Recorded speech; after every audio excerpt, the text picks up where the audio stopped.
तो दोस्तों आज की बड़ी अपडेट निकली हुई है। यहाँ पे सबसे पहले यहाँ पे बहुत ढेर ढेर सारी अपडेट है, तो मैं क्रमवाइज सारी अपडेट को बताने वाला हूँ। सबसे पहले यहाँ पे कहा जा रहा है कि यूपी ट्रिपल का जो रिजल्ट है वो आखिर कब आएगा। सबसे बड़ा सवाल जो कि आपके माइंड में है और आपको इसका बेसब्री से इंतजार है। जाहिर सी बात है, मैं भी आपकी जगह अगर होता तो यही सोचता कि सच में वास्तविक रूप से भर्तियों का परिणाम जल्द से जल्द आना चाहिए। भाई कोई भी एग्जाम देता है, जाहिर सी बात है मनोवैज्ञानिक तौर पे अगर देखा जाए तो वो उसका परिणाम जल्द से जल्द चाहता है, तो वही आपके माइंड में है, उत्सुकता भी है रिजल्ट को लेकर।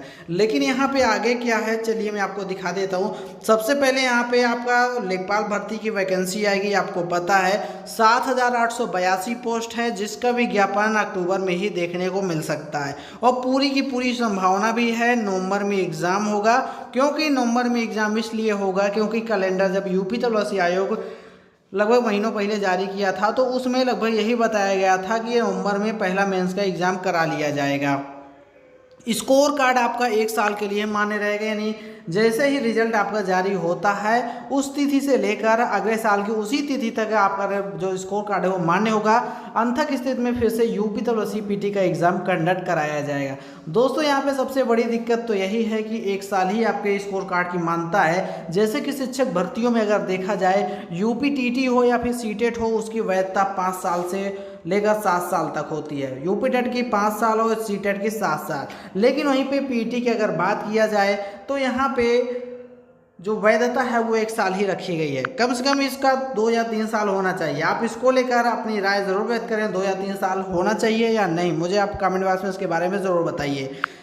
मैं तो कहता हूँ 2 या 3 साल अवश्य होना चाहिए। बाकी दोस्तों जो आपका परिणाम है, परिणाम आने की मैं अगर डेट की बात करूँ तो सबसे पहले यहाँ पे आपकी जो फाइनल आंसर की जारी हुई है वो 5 अक्टूबर को जारी कर दिया गया है और आपने मिलान भी कर लिया होगा। और आपको पता है कि 3 कॉमन नंबर सेकंड शिफ्ट को मिले हैं, पहले शिफ्ट को कोई भी बेनिफिट देखने को नहीं मिला क्योंकि उनका पेपर टफ था, ऊपर से कॉमन नंबर भी कुछ में नहीं मिला है।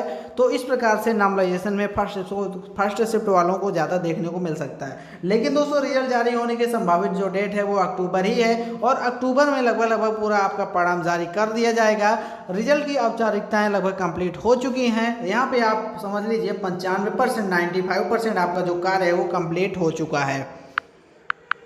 कोई हवा में बात नहीं हो रही, जो जानकारियां हैं वो जो मिली हैं उसी के अनुरूप आपको बताया जा रहा है। बाकी दोस्तों आपको एक चीज़ और मैं बता देता हूं, यूपी तलाशी आयोग से प्राप्त जानकारी के अनुसार आपका जो यूपी तलाशी पीटी का परिणाम है वो अक्टूबर में ही जारी किया जाएगा।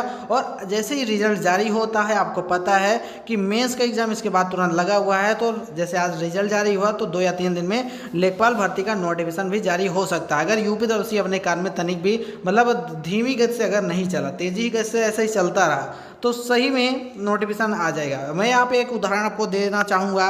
जैसे कि उत्तर प्रदेश में सुपर टीटी का एग्जाम होता है प्राथमिक शिक्षा भर्ती के लिए, जैसे कि यूपी टेट का आयोजन हो जाता है, जैसे ही यूपी टेट का रिजल्ट आता है तुरंत सुपर टीटी का नोटिफिकेशन जारी कर दिया जाता है। ठीक है, यानी वो भी एक प्रकार का मेंस एग्जाम है। तो यहाँ पे यूपी तलाशी पीटी में भी सेम ऐसे ही देखने को कुछ मिलने वाला है। पीटी का जैसे कि रिजल्ट आ जाएगा और इसके तुरंत बाद आपका मेंस यानी लेखपाल जैसे आदि के फॉर्म भरने शुरू हो जाएंगे आपके लिए। तो कुल मिलाकर सारी प्रक्रियाएं इसी महीने पूरी होने की संभावना है और आप सिर्फ अपनी तैयारी में लगे रहिए।